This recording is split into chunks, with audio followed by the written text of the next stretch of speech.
What we have insured is TAO staked through Rizzo Validator. So you have to be staked through Rizzo Validator, and we're covering your TAO. We're not covering alpha.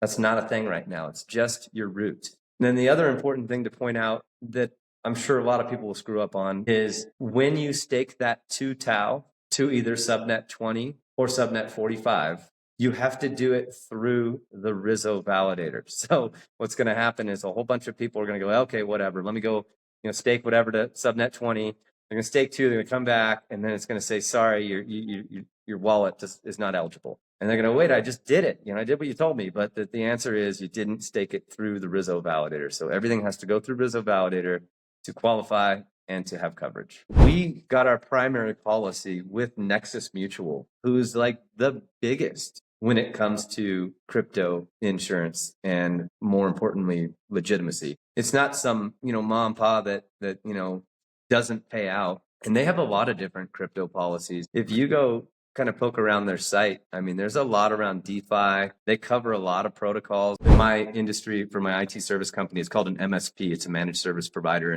Our primary job is we go into businesses and become their IT department, right? And so we have to have backup and disaster recovery plans for everyone. It's a core part of the business. We call it a resume generating event. And basically what that means is if they go down and we can't bring them right back up within a few hours, then, we better update our resume because we just lost that client. So that's our resume generating events. Carrying that over into Bittensor was, second nature to us. We have all kinds of fault tolerance at our data center, done in power supplies and drives and internets and everything you can imagine. Welcome to the Ventura Labs podcast. Today, we're joined by Frank Rizzo, a serial entrepreneur, validator, and subnet owner in the Bittensor ecosystem. Frank will share his journey into crypto, explain the mission behind Team Rizzo, and discuss the challenges in validation. He'll highlight the importance of business integrity, unveil innovative protective solutions designed to safeguard Bittensor investments, and explore operational dynamics, coverage policies, and ways to add unique value to the evolving crypto landscape. Now, back to Frank with the 30th Ventura Labs podcast. Frank Rizzo, how are you doing today, man? Doing good, Grant. Thanks for having me, buddy. Yeah, absolutely. So, for the people that don't know you yet, can you just introduce yourself, introduce what you're doing in Bittensor? What is Rizzo, Team Rizzo, Frank Rizzo? Yeah, love to. I'm semi-doxed already, so my real name's Greg, but most people call me Frank or Rizzo, so we could stick with that. Whatever you want there. I'd say I'm a serial entrepreneur. I've started and failed many businesses, so I qualify. I have a few still. I have an outsourced IT company. We do IT services, B2B, in the Southwest United States, Colorado, Arizona, and New Mexico specifically. We've got about a team of 18. Basically, we come in to companies and become the IT department. I've got another business called 401 Play, which is an employee benefit that I built. I kind of coined off the term 401k, right? Just a play on words, pun intended.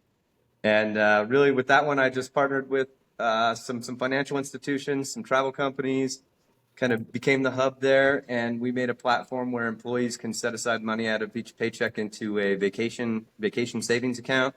And then these accounts are connected to our platform where people can plan trips and invite friends and family and budget and book discounted travel. And then, of course, I've got my company within Bittensor called BitAgent is the official entity. And inside of that, we have the Rizzo Validator that we've been running for quite some time now. We have subnet 20, BitAgent, that focuses on function and tool calling. And then we've got subnet 45, which has been a really cool pivot into SWE and really just software engineering automation. Yeah. And you also run a very large validator on Bittensor. Yes, sir. So, yeah. Can you go ahead? Can you just, when did you enter the Bittensor ecosystem? How long have you been a part here? Yeah, so that would be 2023. We were one of the earlier validators, back in Nakamoto days. we were one of the first few. We were very proud of that, and that was God, that feels like ages ago, but I guess it wasn't that long ago, a couple years, right? So yeah, that was the entrance in. I kind of came in as a speculator, and just fell in love with the project right away. And when I learned that there was an option to validate, I said, well, shoot, I've got a data center down the road. I've got employees that already work there. The shoe fits. Let's start validating and see if we can make a little, little side hustle money. And that really, really turned into something much bigger. And it's really morphed into my favorite business that I've ever engaged in. So, if you can find something that you wake up and you're excited to just dive into, you're winning. So fun times. Yeah, and as someone that runs two companies in real life outside of Bittensor, outside of this crypto realm, how do you balance all that? Yeah, that's a great question. I'll have to get back to you on that one. It's tough. What you're really supposed to do in business when you're going to do it right is you're supposed to burn the ship, or ships in this case, and really just focus everything. And so, as much as I'd like to say that I give every company 100%, that's impossible. So somebody always hurts, and somebody always falls behind. But I'm fortunate, when I started my outsourced IT company, that was back in 2007. And so, a few years have gone by, and I'm fortunate enough to have built a really strong team. And so that's pretty much autopilot now. I get to pop in and do the fun stuff, and put on the fireman hat when required, but it doesn't take my time like it used to. 401 play is a bit time consuming, but I find ways to focus all of my time on BitTensor, I'd have to say. And, maybe being a night owl helps a lot with that too. Yeah, the working hours for BitTensor are a bit all over the place. A Oh, lot of yeah. people from all over the world working on it. Big What, time. how would you describe the core mission or like thesis behind what you guys are doing at Rizzo?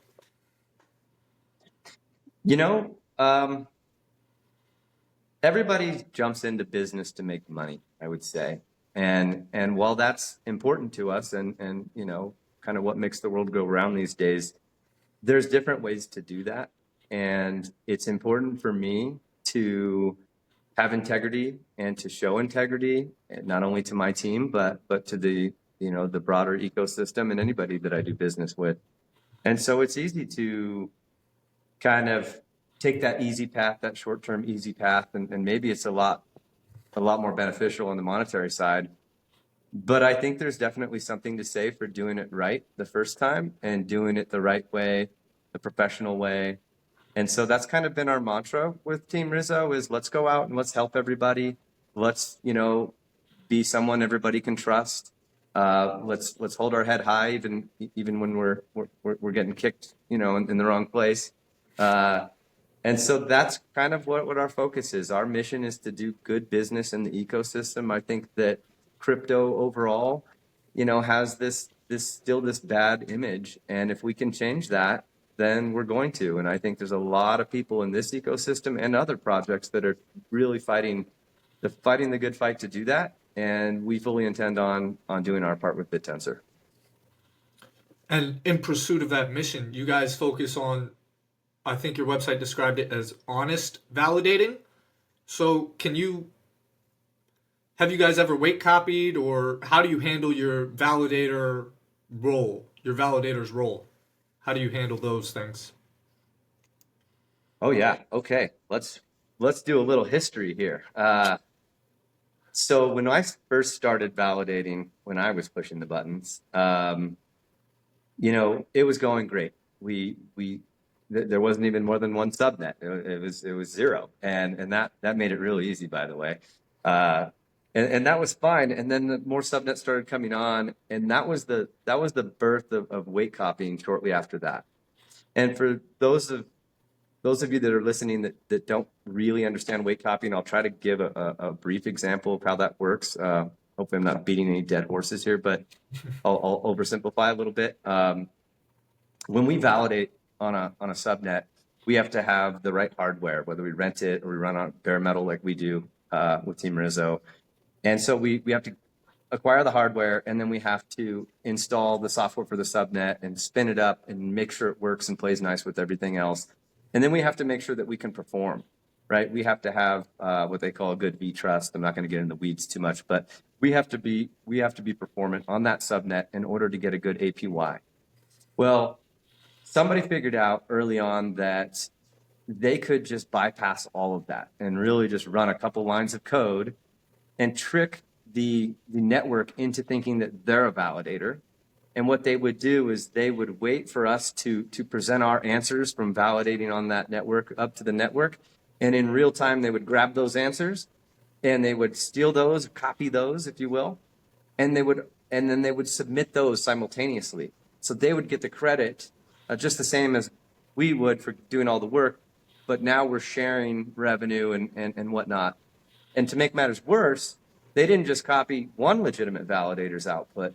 They actually copied all of the legitimate validator's output, and then they would average that together so that when they presented their answers to the network, it would essentially give them the highest score. They seemed like the best validator on the network because they were the average of everybody.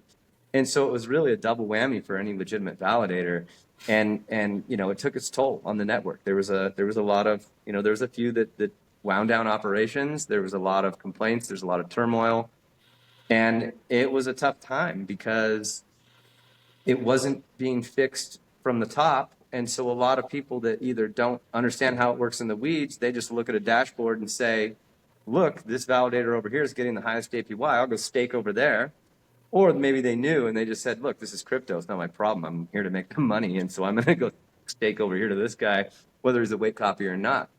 So that was a big challenge for us. And we had to really figure out a way to overcome that or maybe wind down the operation. So way back when we decided, we had a team meeting about it, and it was like, it's compromised the way it works. Should we do this? We have this subnets over here. They're doing great.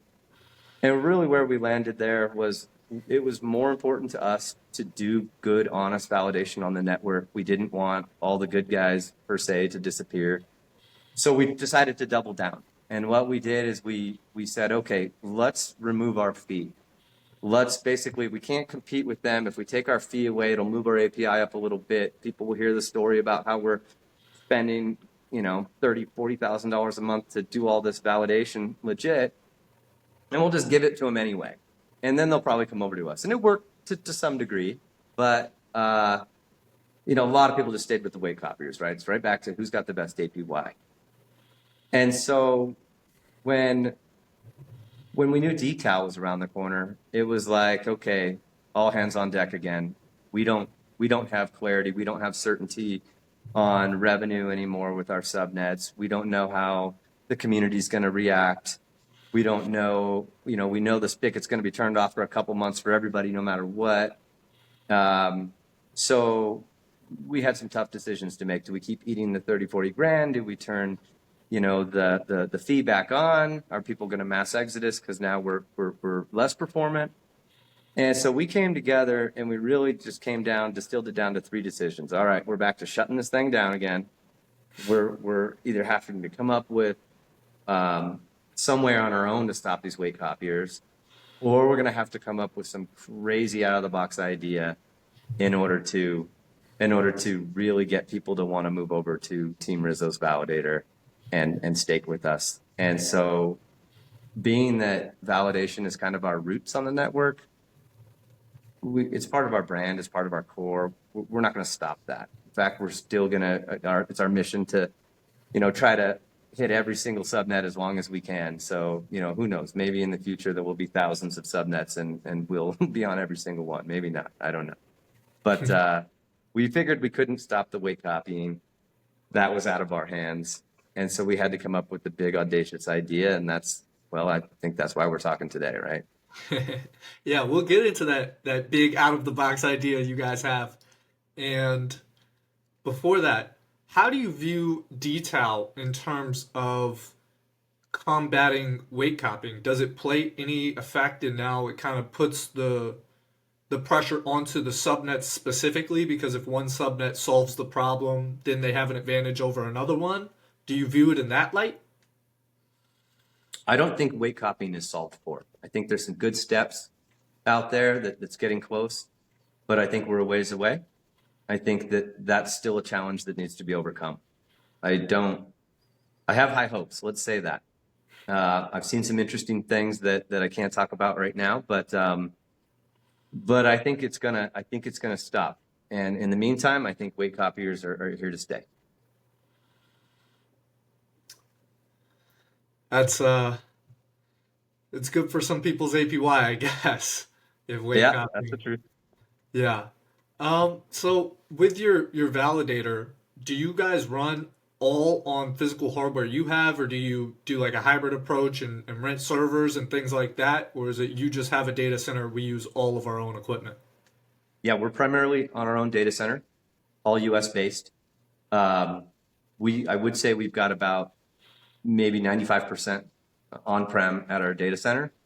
We do have rented servers, and we do have what are called BDR plans, backup and disaster recovery plans, put in place so that, if a nuclear event happens and our data center completely goes down, we can just spin up on the fly on a whole bunch of, rented servers. And so we have that ability, and we've played around with some of that, testing. It's a shit show. I don't want that scenario to come up, but for the most part, to answer your question, yeah, we're running on our own bare metal, and I think the only other one doing that is Roundtable, which huge respect. I love those guys. Yeah. Shout out Adam. They're a good team over there as well. Um, you guys, hold on. So if I heard that correctly, you guys have a plan in place for a nuclear level event. You have to. I mean, running what in my industry for my IT service company, it's called an MSP. It's a managed service provider, and our primary job is we go into businesses and become their IT department, right? And so we have to have backup and disaster recovery plans for everyone. It's a core part of the business. We call it a resume generating event. And basically what that means is if they go down and we can't bring them right back up within a few hours, then, we better update our resume because we just lost that client, right? So that's our resume generating event. So, carrying that over into Bittensor was, second nature to us. So we have all kinds of fault tolerance at our data center, redundant power supplies and drives and internets and everything you can imagine. But there's always something. There's always that central point of failure. And so, having servers ready to go and scripts ready to spin up all these different subnets is huge importance. But it's an undertaking, and I feel extremely bad for our team of validator operators if they have to go through that. But, we have to be prepared for it. And that ties in absolutely perfectly with this out of the box solution that you guys have just come up with for insurance on TAO, on the TAO you hold. How would you describe what you guys are doing with insurance and Bittensor? Yeah, it's been its own unique adventure trying to put that in play. And I'll of course correct on the verbiage too. We are not allowed to call it insurance. And the reason we're not allowed to call it insurance, and so you'll see later, it's all about coverage this and coverage that. But insurance, traditionally, a business would pick up insurance, and then when that nuclear bad thing happened, they would get sued, right? And then they'd be like, oh, my business is going to go down and under. And then they would kick in the insurance, and once they were being sued, then the insurance would come in and kind of help with all of that. But in this case, we can't insure what's not under our control. And so it's actually considered or termed third-party coverage because we don't control it. We do operate inside of it, but we don't control it. And so it's third-party coverage is what they so get that right, Grant, And My apologies. nonetheless, yeah, so we went out for our coverage, insurance, whatever. And it was tough because we had this idea that if we could look, not everybody, a lot of people have, some pretty fresh wounds from from stuff that's happened in crypto, right? Like as early as what just happened, last week with the Bybit, the biggest, hack in history, going back to last year, mid last year over on Bittensor. That was unfortunate. A lot of people lost a lot of money there.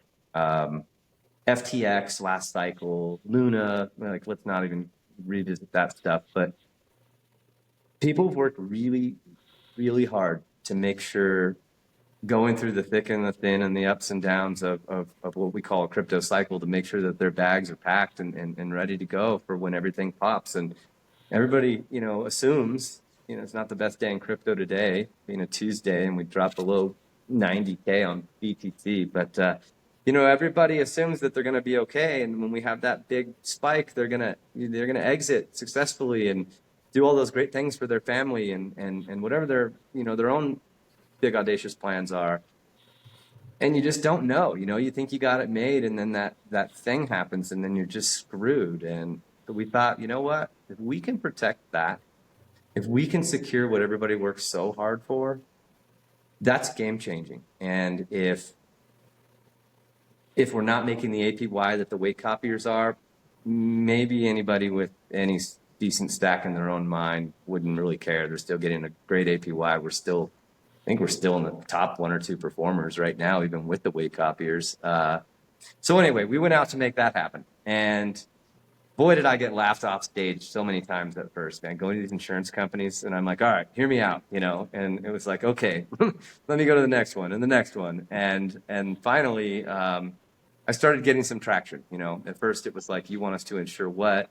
And really, I don't think it was so much that they had a problem covering the validator and the TAO.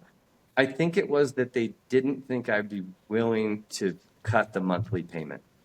Like, do you have any idea? Because, I go up there and I'm like, look, I got a $40-50 million validator. I need it insured. Let's go. And they're like, yeah, well, no, you're not going to be able to do that. And I mean, don't get me wrong. When we finally started getting the quotes come in, I mean, it was like, sit down. Here we go. I mean, let's go through this for a year. I could buy a few, handful of houses, but we did it, and we got an acceptable policy. We basically kind of 40,000 foot. I said, look, this event happened in Bittensor, about 6 months ago. Other events happen. There's exploits, bugs, et cetera, et cetera. I need something that's going to cover people for that. If they're staking to the Rizzo validator and one of these events happens again, I need to be able to call in a claim to that and pay everybody out. Let's go. And they came back and they said, okay, here's a quote. And I said, oh my God. And then they said, and it's only for 25 million, not the 40, 50 that you asked for. And I said, well, that doesn't even claim what I asked for. What's going on here? How? And they said, we need to start slow. So if you can stomach these payments, we'll keep increasing it. And I said, okay, well then let's make a deal. I said, you give me the ability to pay monthly. I don't want to sign some annual policy, have it fall on its face, and then, Team Rizzo's over here stuck holding the bags. That'd be awful. Because at the end of the day, this is a pilot, right? I think this is really important and game changing for Bittensor. But I don't know. Maybe people don't really care, and they call BS or whatever. Maybe they just want that highest APY. I don't know. So it's really a pilot for the community. If people start moving stake over, and this turns out to work, and we have our fee turned back on now, and we can make revenue from it, then every single month I'm going to go back to them with that revenue and say, here's more. I need more on the policy. I need more. And I think it's also important to point out that if you look at past hacks, exploits, whatever bad stuff has happened in the past, it typically isn't like a drain all event. So even going back to like what happened on Bittensor again, I'm supposed to stop bringing that up. We got to forget about that, but it's a very valid example. So a lot of people's wallets got compromised. It hit a lot of different validators. It did not hit the Rizzo validator, but I think that was important to point out. But the worst hit was, I think, Datura, if I remember correctly, and I think that it was like $8 to $12 million they were hit, something awful. And if you kind of associate that with what we've got here, well, I just said we have a $25 million policy. So if something were to happen, it doesn't mean that everything is going to get drained. And as it stands today, everybody probably would be covered in that sort of an example. But as I said, if we keep getting staked, because you have to also keep in mind that when I started pursuing this was, 3 months ago, ish. We didn't have as much stake as we have today. We've really grown over the last, just few weeks.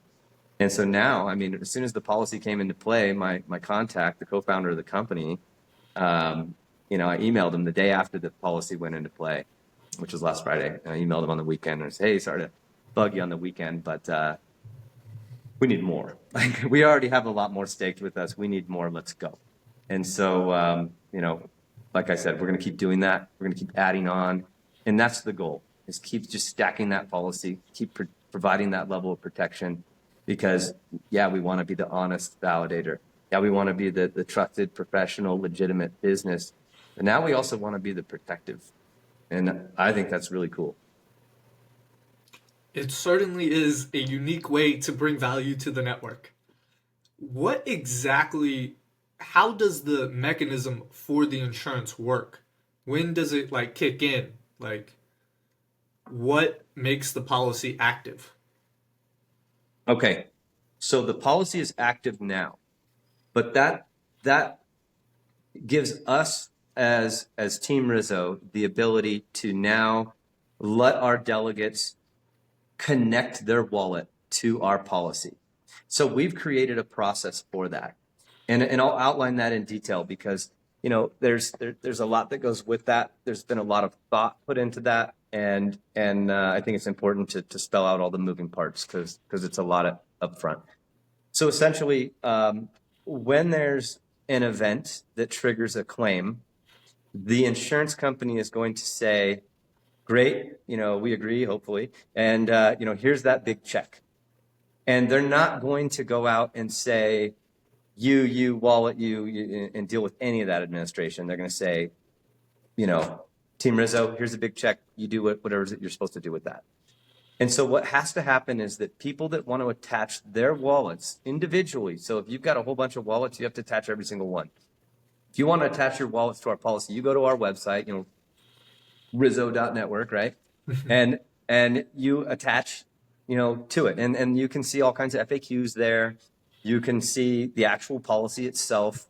The insurance companies right now, it might even be done by the time this airs, but they're building out a way for you to hit their site and get confirmation that it's still in play, so that it's not just like take my word for it, trust but verify type of thing.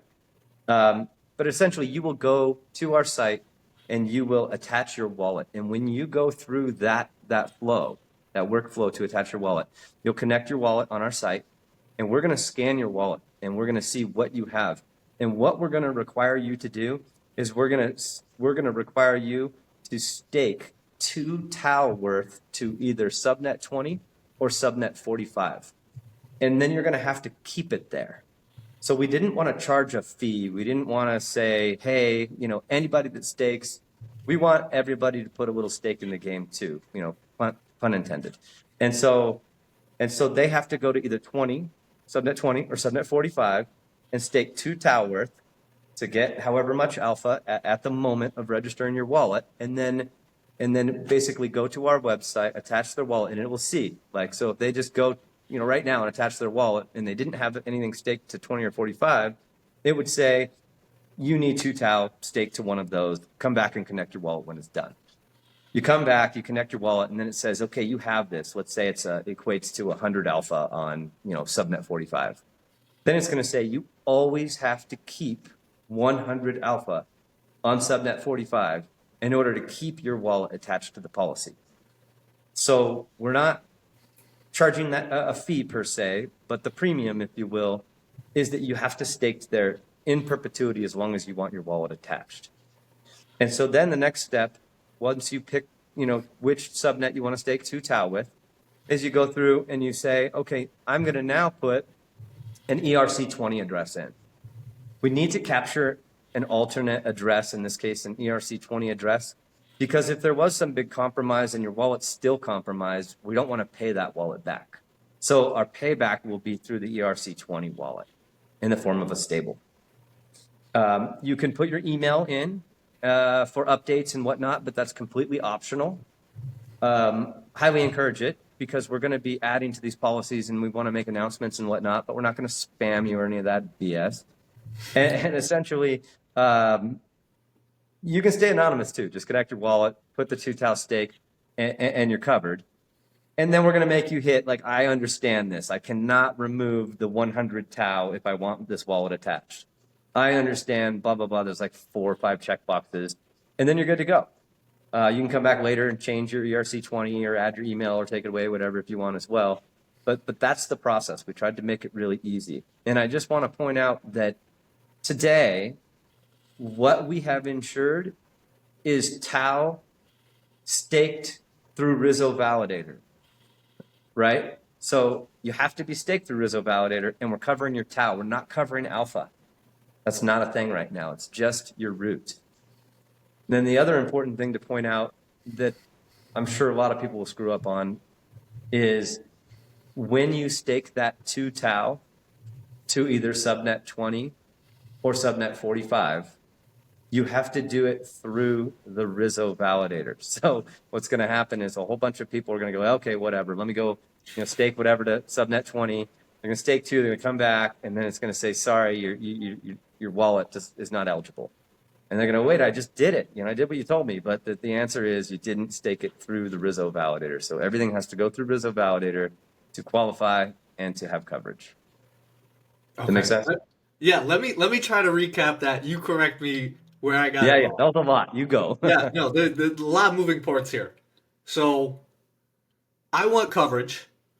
I have to take 2 TAO, stake it to subnet 20 or subnet 45, both Rizzo subnets. Either one, I pick one, stake 2 TAO through the Rizzo validator, and then I get insured on the TAO I have staked to root through Rizzo as long as I hold the 2 TAO worth of alpha, or always have 2 TAO worth of alpha, which is where am I correct? Yeah, where am I wrong? you nailed it all. At the very end, let me help a little bit on that one. This is the Q&A that we need to have, by the way. So yes, once you stake that 2 TAO, let's say at that moment that equaled 100 alpha, right? So now you have 100 alpha on subnet 20, we'll say. It's going to say, when you come back and connect your wallet, yep, you're eligible, you're good to go. You always need to hold that 100 alpha. You don't ever have to go back and make sure that equals 2 TAO, top anything off, add more, whatever. You don't have to do any of that. It's just a one-time qualifying event. Always make sure you have your 100 TAO on there. So for you, it might be 77 TAO, and then there was different price action, and it's me 100 the next day or the next hour, and then the next guy that registers his wallet, it's a different amount because the price of the alpha is always changing, right? And so at the moment they go to register their wallet, we're just saying, hey, look, take 2 from root, put it in there, whatever that equals, always keep that amount in there. You don't have to do any changes to that. That is I've got my golden ticket. I'm attached to your coverage policy. Okay, got it. So if I buy, or if I stake 2 TAO, price goes up, it doesn't matter. Price goes down of the alpha, it doesn't matter. Doesn't matter. It's just at that moment that you register. And so a lot of scenarios will be that you already know that subnet 20 and subnet 45 are like 2 of the best subnets in the entire ecosystem. You've already staked, hundreds of TAO, which means you've got thousands of alpha on both of those. So when you go to attach your wallet, it's going to be like, hey, you've got, thousands of subnet 20. Just make sure you hold 100 or 77 or whatever the number is that would only equal 2. It's going to tell you. You only need to hold 2 TAOs worth. And it's just 2 TAO at the time of the initial staking event. Yep. Okay. And then will that cover just any amount I have with you guys? So say it's a huge whale that has 100,000 TAO, or it's a guy that has 10 TAO. It doesn't matter. If they stake 2 TAO, their entire balance is covered with you guys? How will that work? Maybe. Sorry. You know, uh, so the way that works, there's a couple of things to unpack there. Number one, once your wallet is attached as coverage, it doesn't matter if you add or subtract your TAO stake to root. You can keep adding on. You never have to come back and do anything else. We don't care about that, right? We just want you to basically say, I'm attaching, I've committed to, and I'll never move that alpha, right? You're good. Keep adding to your stack, keep increasing your stake, more power to you. The reason I said maybe as the obscure answer there is because it all depends on how much our policy covers. So today it's $25 million, and how much of a hack happened, who got compromised. So if you go and we say hypothetically, this awful event happened and all these wallets got compromised, what we're going to do is we're going to go back and we're going to do an analysis of the blockchain, and we're going to say, okay, these wallets were affected. That equals $20 million. Well, we have a policy for 25. Everybody gets paid back 100% as long as the insurance company did their part and paid out. So everybody would be good in that example.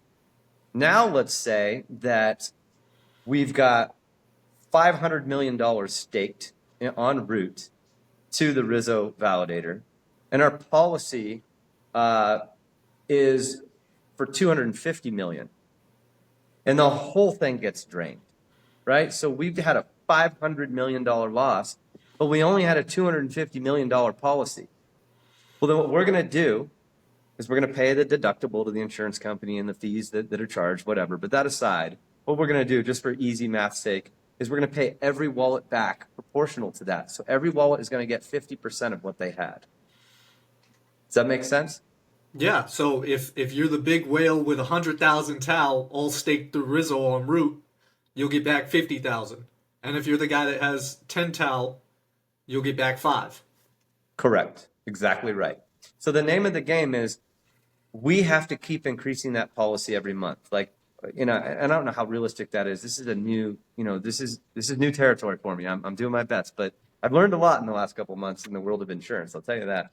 But our job is to recognize additional revenue coming in and go to the insurance company and say, we've got more, up our policy.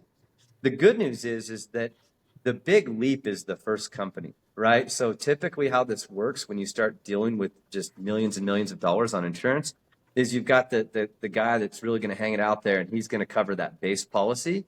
And then you start layering on other insurance companies that are kind of feeling like they're de-risking a little bit. And what that translates to is more people saying yes and a cheaper cost for the policy. So I shouldn't have the sticker shock that I got on the initial as I keep adding and adding on. So basically, as adoption increases, price of the premiums decrease, allowing you to get more coverage, and then adoption should increase because now it's just a cycle like that. Is how you see it? That's exactly right. And so we'll keep just trying to push that and push that and push that. Multiple carriers, different policies, you name it, whatever we have to do. Anybody that knows me in business knows that I always like to keep a little change in my pocket. So, we're going to explore everything.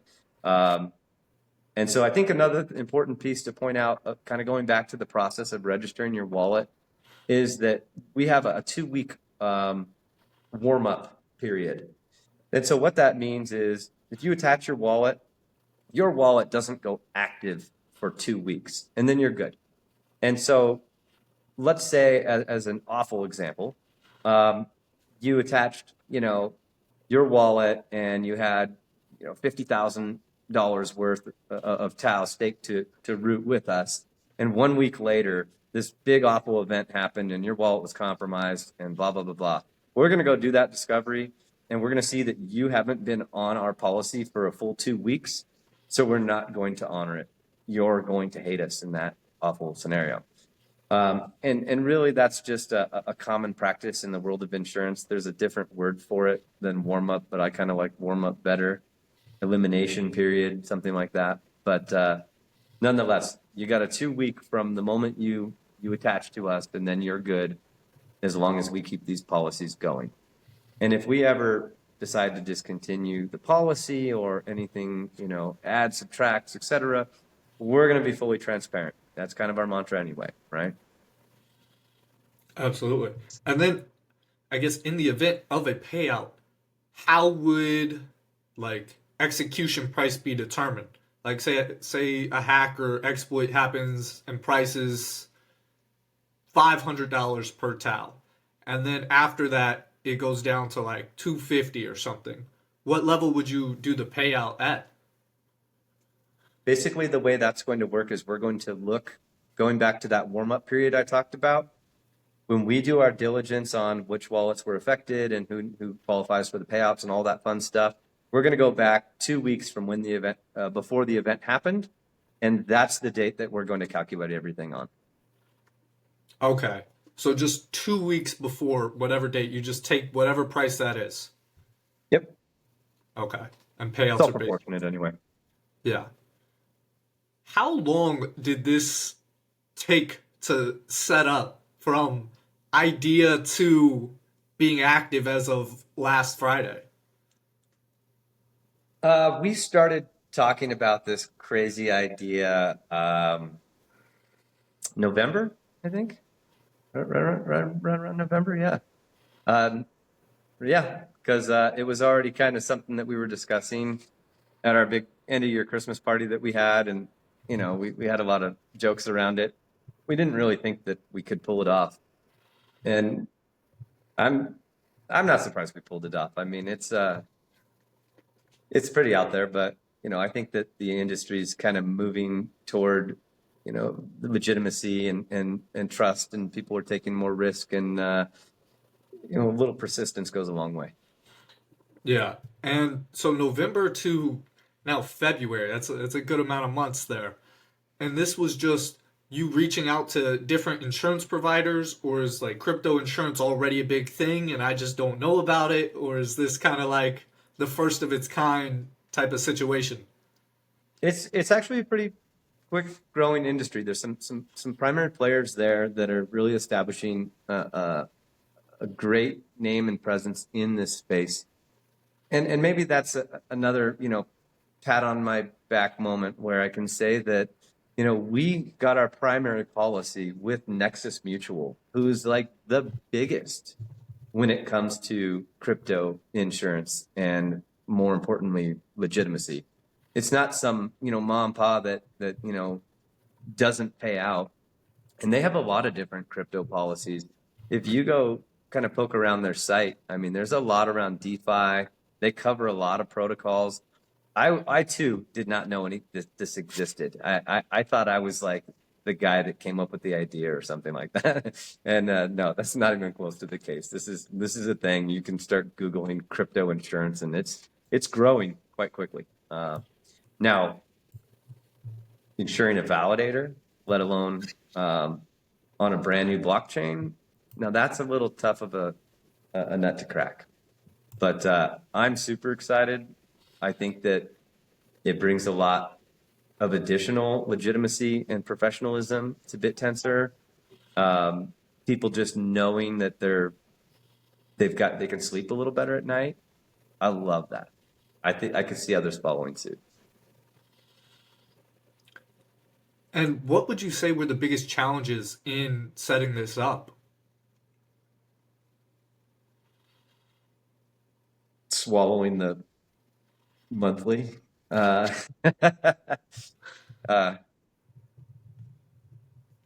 when they threw the policy at us, and I thought I was so cool for making it happen, and we immediately went to counsel and said, "Here, we did it.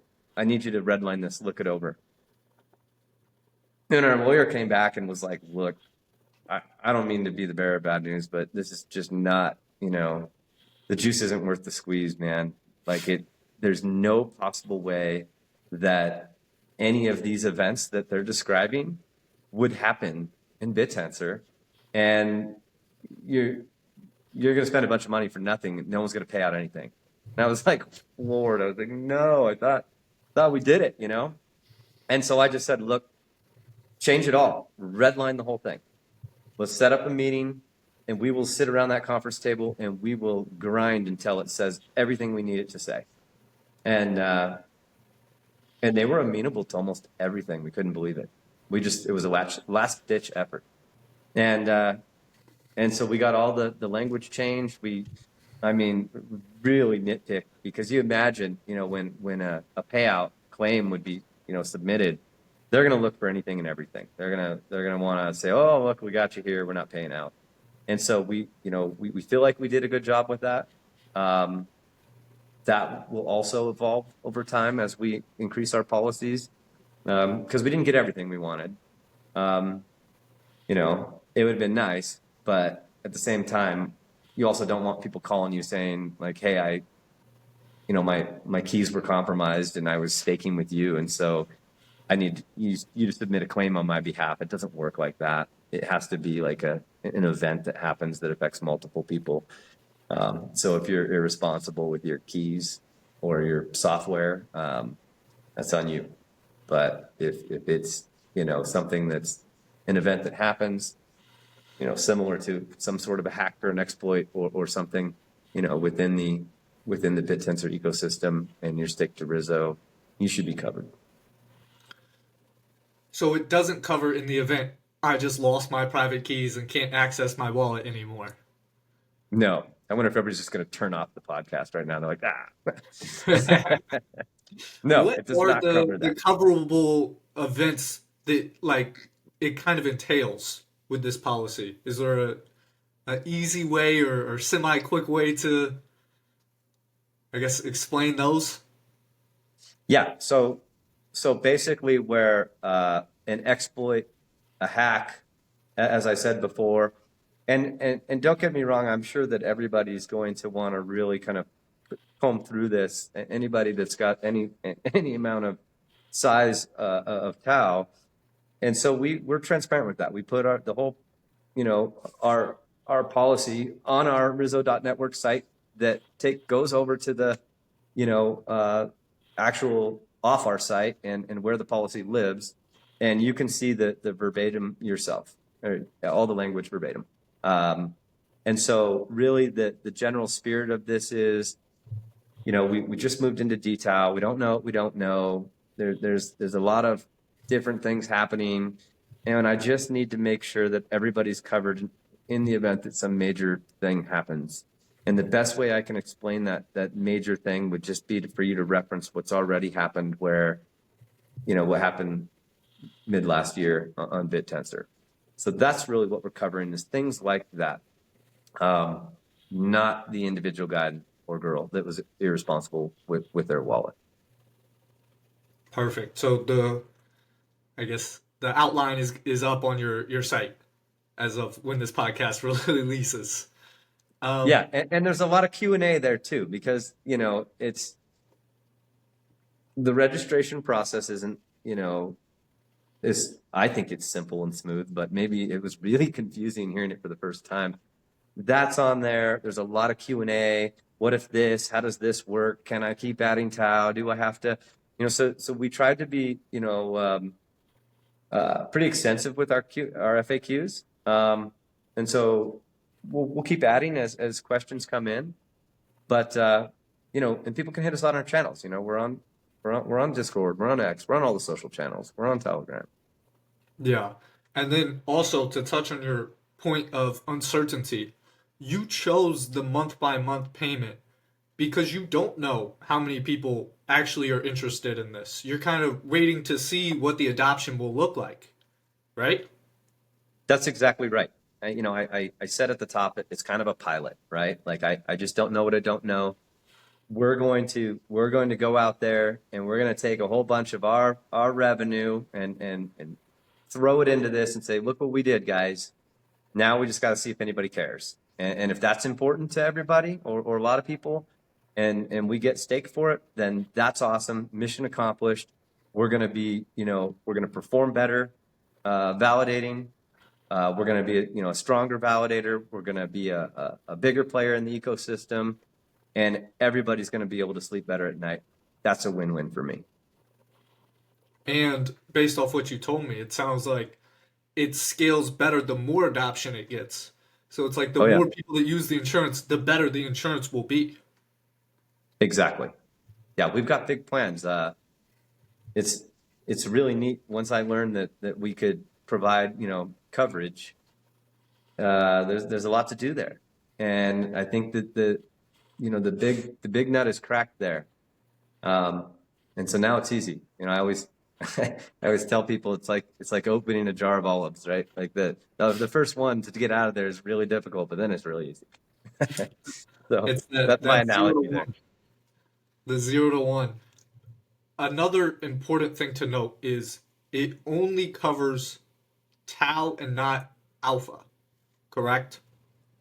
Correct. It does not cover alpha. It only is covering tau staked to root through Rizzo Validator once you have attached your wallet through our website. Crystal clear in my mind. Speaking of alpha, how have you liked the detail upgrade thus far? What are your takeaways from it being live? I was really scared to switch over to detail. You know, I don't even know, had I not been passed up by the weight copiers and actually had a Senate vote, I don't even know if I would have voted yes, just because I was really scared and I didn't know if we were rushing into it. So it's a good thing I didn't have to make that call. But I'm actually really enjoying it. I think that it is absolutely fantastic that these subnets and subnet owners, per se, these teams, have to get out there and market themselves, have to say, look what we're doing. We're real. We're worth your stake. And that's huge because that's going to sift out a lot of the BS.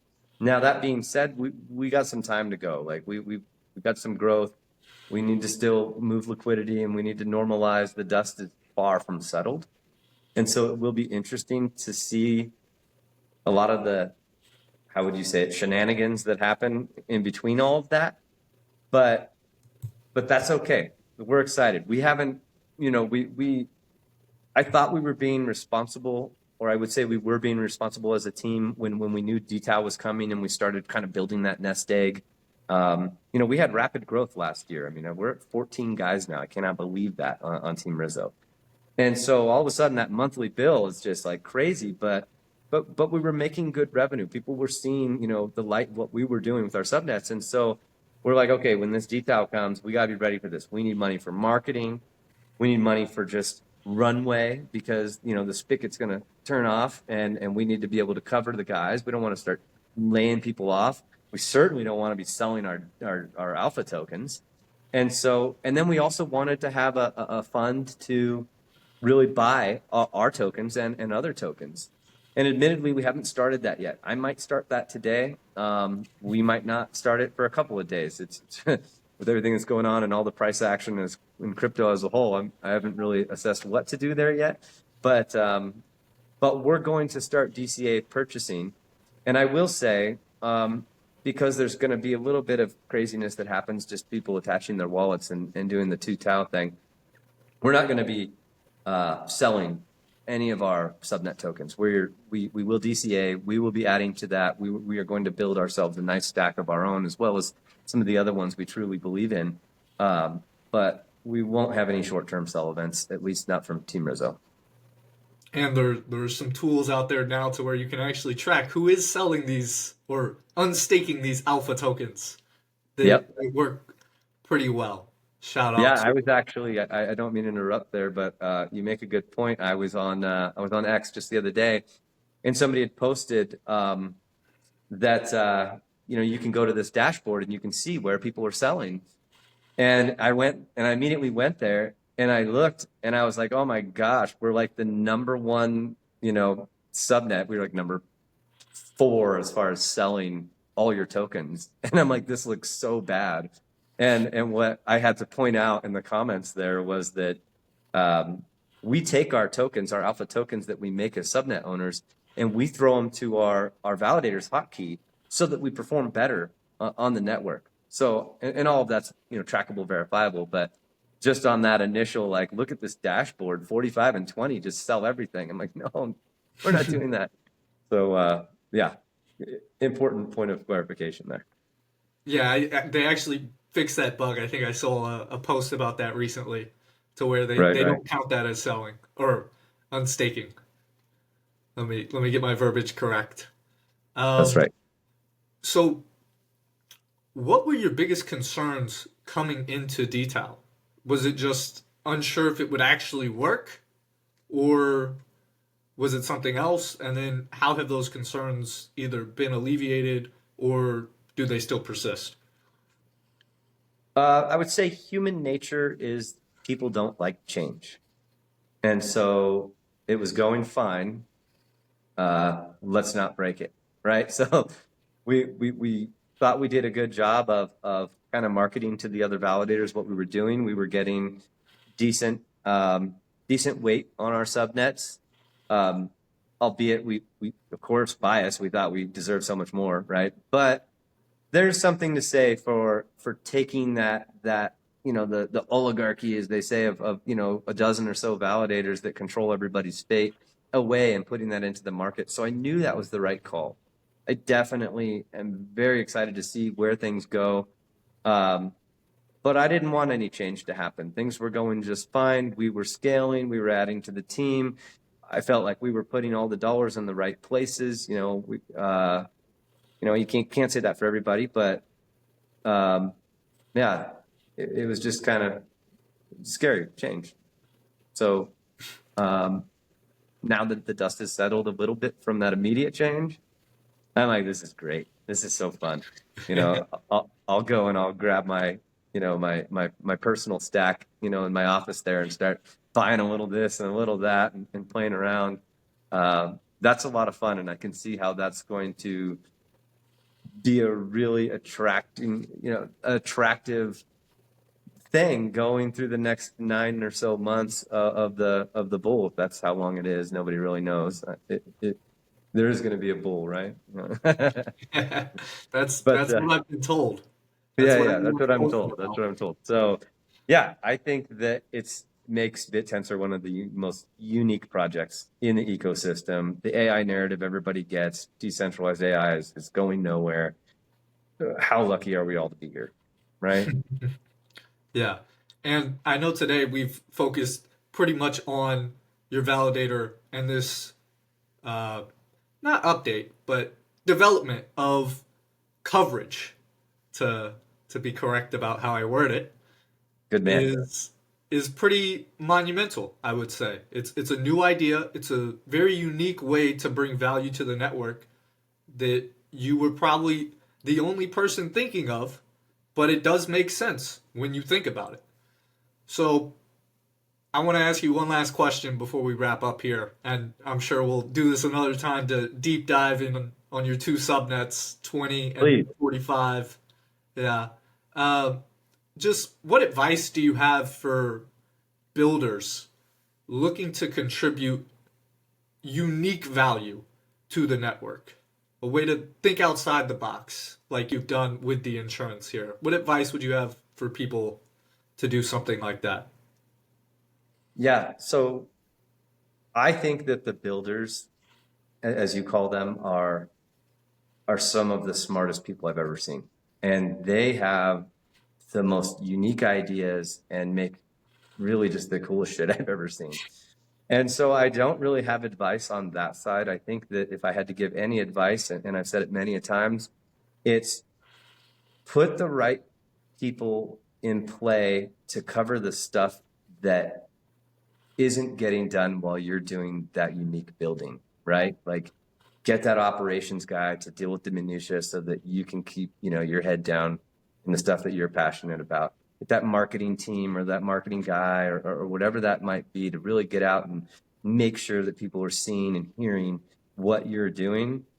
Because as far as the builders go, they got it going on. They just need to make sure somebody knows. You know what I mean?